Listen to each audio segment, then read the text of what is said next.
வணக்கம். ஜவை Z from Javadhupatti Pudur. Power writer அப்படிங்கிற யூடியூப் சேனல் மூலமாக உங்களை மீண்டும் சந்திப்பு மற்ற மகிழ்ச்சி. அத்தோடு எங்கள் சேனலை சப்ஸ்கிரைப் பண்ணுங்கள், பெல் பட்டன் அழுத்த மறந்துடாதீங்க. அத்தோட எல்லாத்துக்கும் ஷேர் பண்ணுங்கள். அதாவது கரூரில் மூச்சு திணறல் ஏற்பட்டு 41 பேர் விஜய் கூட்டத்தில் இறந்துருக்கிறாங்க. அதற்கு பல பேர் பலவிதமான காரணங்கள் சொன்னாலும் தாவேகா மிக முக்கியமான ஒரு காரணம்.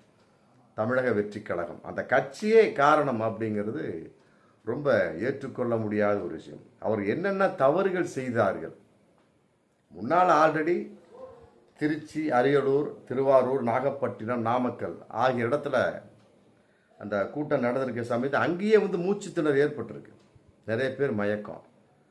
சரிடா, இனி அடுத்து நம்ம அடுத்தடுத்து பண்ண போகிறோமே, அப்போ இதனுடைய அறிவை அதில் பயன்படுத்துவோமே, இதனுடைய முன் அனுபவத்தை நம்ம பயன்படுத்துவோமே அப்படின்னு யாருமே நினைக்கவே கிடையாது. மதுரையிலும் நடந்திருக்கு, மதுரை மாநாட்டையும் நடந்துச்சு, விக்கிரவாண்டி மாநாடு நடந்தது. ஆனால் இந்த மாதிரி நடக்கக்கூடிய சமயத்தில் அவங்க சொல்லிடுறாங்க ஒரே வார்த்தை, பெண்கள் வரக்கூடாது, கர்ப்பிணி பெண்கள் வரக்கூடாது, வயதானவர்கள் வரக்கூடாது, குழந்தைகள் வரக்கூடாது. அது எவன் கேட்டான்? கேட்கவலாம் மாட்டாங்க. தொண்டர்கள் என்பதை இல்லாமல் ரசிகர்களாக பல பேர் வந்ததுனால அப்படி ஆகிப்போச்சு. கரூர் வேலுச்சாமிபுரம் மேட்ரு அதை விட்ருங்க. பட் நம்ம என்ன சொல்ல வரோம் அப்படின்னம்னா, இந்த மாதிரி பலவிதமான அனுபவங்கள் இருக்கக்கூடிய சமயத்தில் அவர்கள் கரூரிலே முன்னெச்சரிக்கையாக நடந்து கொள்ளவில்லை அப்படிங்கிறது இன்றைக்கி மிகப்பெரிய ஒரு கேள்வியாக போயிட்டுருக்கு. இது தாவேகா செய்த முதல் தவறு, மிகப்பெரிய ஒரு முதல் தவறு. இரண்டாவது பண்ணக்கூடிய சமயத்தில் அவங்க லைட் ஹவுஸு மற்றபடி ரவுண்டானா உழவர் திடலை கேட்டிருக்கிறாங்க. அப்போ போலீஸ் ரிஜெக்ட் பண்ணிட்டாங்க. எப்போ அங்கெல்லாம் வேணாம், அங்கே பாலம் இருக்குது, அங்கே இன்னொரு இடத்துல அமராவதி இது போயிட்டுருக்கு, மற்றபடி பக்கத்தில் பெட்ரோல் பங்குலாம் இருக்குது, ஏதாவது போட்டு கொளுத்திட்டாங்கன்னா பேச்சாரு. ஏன்னா மரத்தில் ஏறுறவனுங்க அப்புறம் பெட்ரோல் பங்கு மேலே ஏறி ஆணி ஏதாவது அவசர அவசரத்தில் பெட்ரோல் ஓப்பன் பண்ணி தட்டி விட்டுதான் என்ன ஆகுறது? இந்த மாதிரிலாம் செய்யக்கூடிய கூட்டம்ங்கிறது காவல்துறையினுடைய கற்பனையின் வெளிப்பாடு. அதெல்லாம் கூடாது அப்படின்ட்டாங்க. அப்புறம் பண்ணக்கூடிய சமயத்தில் அப்புறம் ரொம்ப அழுத்தம் கொடுத்த அடிப்படையில் தான் இந்த வேலுச்சாமிபுரத்தை அவங்களா செலக்ஷன் பண்ணிட்டு இருக்காங்க. அதுவும் போலீஸார் கொடுக்கலாம் கிடையாது, அவங்களா செலக்ஷன். சரி, ஏன்னா ஒரு வாரத்துக்கு முன்னால் எடப்பாடி அங்கே தான் பேசிட்டு போகிறாரு. அவர் இப்படி நீட்டாக அழகாக பேசினார். அதனால் அங்கே ஒன்றும் நடக்காது போட்டு அந்த கான்செப்டில் கொடுத்தது. அவருக்கு கூடிய கூட்டம் அது ஒண்டி அதிமுக தொண்டர்கள் மட்டும்தான் அதில் குடிப்பாங்க. எடப்பாடி பெரிய மட்டும்தான் கூடியிருப்பாங்க. நல்லா புரிஞ்சுங்க, இது அப்படி கிடையாது. தொண்டர்கள், ரசிகர்கள், வழியில் போகிறவன், மற்றபடி காலாண்டு இதில் பரிசில் இருக்கிற பசங்க எல்லாரும் கூடக்கூடிய சமயத்தில் என்ன ஆகும்? அதே நேரத்தில் சின்ன பசங்க அதிகமாக, ரொம்ப வயதுக்கு கீழே ஒரு 12 வயசு 15 வயசு பசங்களாம் ரொம்ப ரொம்ப அதிகமாக இருந்திருக்கிறாங்க. அப்படி இருக்கிற சமயத்தில் கூட்டமாக வரக்கூடிய சமயத்தில் என்ன ஆகுது? சனிக்கிழமை வேறு 10ஆவதுக்கு இதெல்லாம் சேர்ந்தவுடனே பயங்கரமான கூட்டம் வேறு ஒன்றுங்க. அதன் அடிப்படையில் வேலுச்சாமிபுரத்தை கொடுத்தவுடனே இந்த மாதிரி ஒரு சம்பவம் நடந்து விட்டது அப்படின்னு அதன் அடிப்படையில் காவல்துறையால் கட்டுப்படுத்த முடியல. அவங்க 4.5 சதுர அடிக்கு ஒரு போலீஸுங்கிறப்ப 500 போலீஸை போட்டுக்கிறாங்க, இருந்துமே கட்டுப்படுத்த முடியல. நம்ம பல வீடியோவில் பார்க்கக்கூடிய சமயத்தில் தெரியுது, போலீஸு சொல்லி ஒரு தாவேகா தொண்டனாவது கேட்டிருக்கானா? வீடியோ ஆதாரம் இருக்கா? ஒன்றுமே கிடையாது. எல்லாம் எதிர்வாதம் போட்டு தான் பண்ணாங்க. அடி இதில் லத்தி அடிச்சுமே கூட ஓடுறாங்க, திருப்பி வந்துடுறாங்க. அப்படிங்கிறப்ப போலீஸ் சொல்லி என்ன பண்ண முடியும்? அப்புறம் மீறி அடித்தா தாவேகா தொண்டர்கள் துன்புறுத்தப்பட்டார்கள், தாவேகா அடித்தார்கள், என்ன திமுக தான் காரணம் போட்டு அது ஒரு போஸ்டர் ஒட்டி இருக்கிற மானத்தையும் கப்பலே ஏற்றிடுவாங்க. அதெல்லாம் திமுக பார்ப்பாங்க. அதன் அடிப்படை காவல்துறைக்கு அவங்க முன்கூட்டி சொல்லியிருப்பாங்க.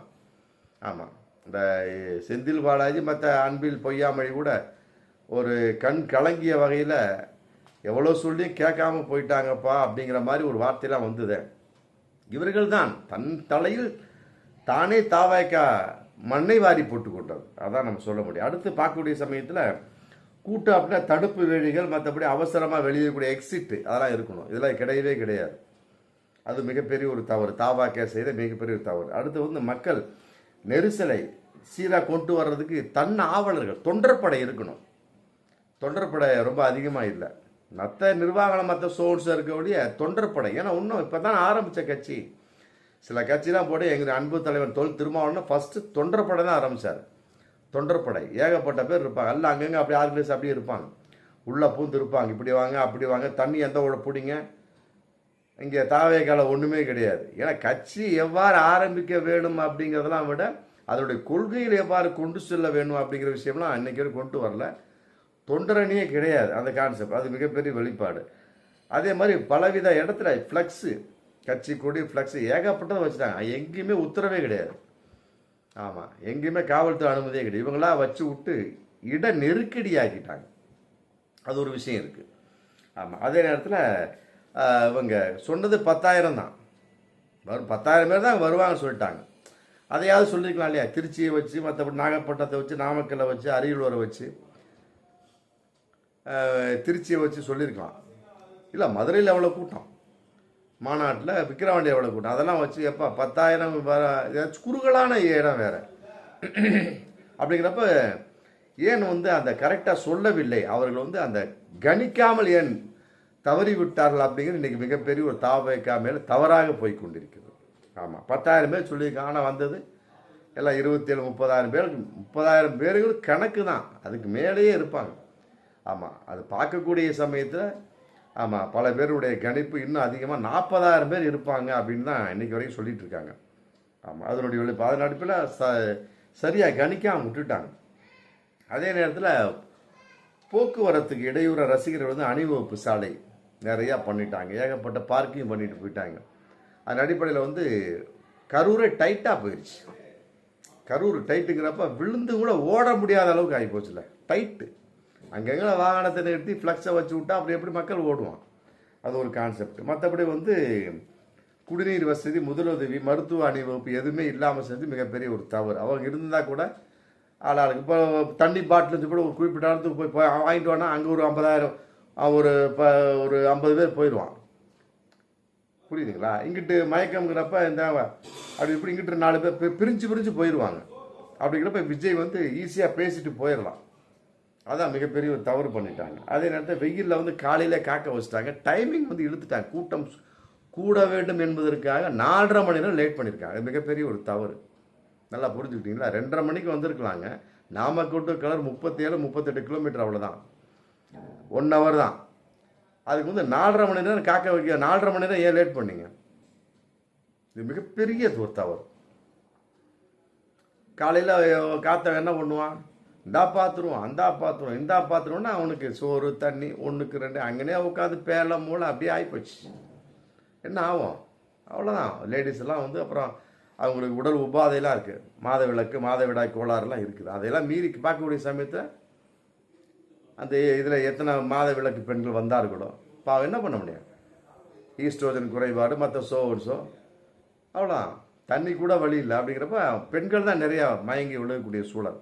நார்மலாக போயிட்டு இருக்கிறப்ப டக்குன்னு ஒரு லேடிஸ் டக்குன்னு மயங்கி விழுவாங்க. என்னென்னு கேட்டால், இன்னும் காலையில் சாப்பிடல. நான் நிறையா பெண்களை தூக்கி விட்டுருக்குறேன். போயிட்டே இருப்ப டக்குன்னு மயங்கி விழுவாங்க. என்னென்னு கேட்டால், இன்னும் காலையிலேருந்து சாப்பிடவே இல்லைங்க. பார்த்தா 11 மணிக்கு. ஏமா காலையிலே சாப்பிடாம இருப்பேன்? நானே சத்தம் போட்டிருக்கேன். இல்லைங்க, இவன் உடம்பை குறைக்கிறானா. அவங்க அம்மா காரி பக்கத்தில் சொல்லுவாள், உடம்பை குறைக்கிறானா, அதனால சாப்பிடவே இல்லைங்க. நான் திட்டிருக்கிறேன். ஏன்னா நான் ஒரு யோகா தெரப்பிஸ்ட். நான் இயற்கை வைத்தியம் படிச்சிருக்கேன். அதனால் பல பேரை திட்டிருக்கிறேன். நான் ஏமா அறிவுகட்டத்தனமாக இருக்குது, காலையில் 9க்குள்ளே சாப்பிட்றணும், 11 மணி வரைக்கும் சாப்பிட்லன்னா அப்போ உன் உடம்பு என்னத்துக்காகும்? உன் உடம்பு என்னத்துக்காகும்? அப்புறம் போகிட்ட சில பேர் சொல்லியிருக்காங்க, ஏங்க சாப்பிடவும் இல்லை, பீரியடில் இருக்காளுங்க, அப்புறம் எப்படி? அப்புறம் சாப்பாடும் கிடங்கக்கூடாது, ஒல்லியாகணும், பீரியடையும் சமாளிக்கணும்னா அது என்ன? அந்த உடம்பு என்ன பண்ணும்? இந்த மாதிரி நிறைய பெண்கள் நானே காப்பாற்றிருக்கேன். அந்த மாதிரி இருக்கக்கூடிய சமயம் நான் பல பெண்கள் அந்த இடத்துல மயங்கி விழுந்துடுறாங்க. அதே மாதிரி பல பேர் தொண்டர்களாக குண்டர்கள் பேரில் மரத்து மேலே ஏறி டொம்மு கிளையை அந்து விழுந்து கிளை அப்படியே நாசமாக போச்சு. அதில் 10 பேர் மேலே விழுகிறப்ப அவன் என்ன பண்ணுறான்? விழுந்தவன் அவன் மேலே ஏறி நடக்க கழுத்தில் காலாதிக்க ஏகப்பட்ட பேர் செத்துறான். புரியுதுங்களா? இந்த மாதிரி பல விஷயம். மற்றபடி போக்குவரத்து அப்படிங்கிற கான்செப்ட் நெருக்கடி ஆகிடுது. காவல்துறை என்ன பண்ணுவான்? அவன் கத்தித்தான் அவங்க ஒன்று சொல்லுவாங்க, அவ்வளோதான். மற்றபடி அடித்தோம்னா போலீஸ் அடிக்கிறாங்க, அது ஒரு பேசுவார், போலீஸார் தொண்டர்கள் துன்புறுத்துகிறார்கள் அப்படியாவது ஒரு குற்றச்சாட்டு வரும். இந்த மாதிரிலாம் இருக்கும். அப்போ பார்ப்பாங்க, போடா மயிரன்னு விட்டுருவாங்க போலீஸ், அவ்வளோதான். குறிப்பிட்ட அளவு சொல்லுவாங்க, கேட்காது என்ன பண்ண முடியும், விட்டுருவாங்க, முடிஞ்சு போச்சு. அந்த மாதிரி விட்ட வகையில் மற்றபடி தாவேகா பலவிதமாக தவறுகள் செய்தவரை இன்னைக்கு 41 பேர் கரூரில் கண் பார்க்க துயரமான ஒரு சம்பவம். ஆமாம், இப்படி ஒரு சம்பவம் இனிமேல் தமிழகத்தில் மட்டும் கிடையாதுங்க, உலகத்திலே நடக்கக்கூடாது. பார்ப்போம் மீண்டும் அடுத்த வீடியோ. நன்றி.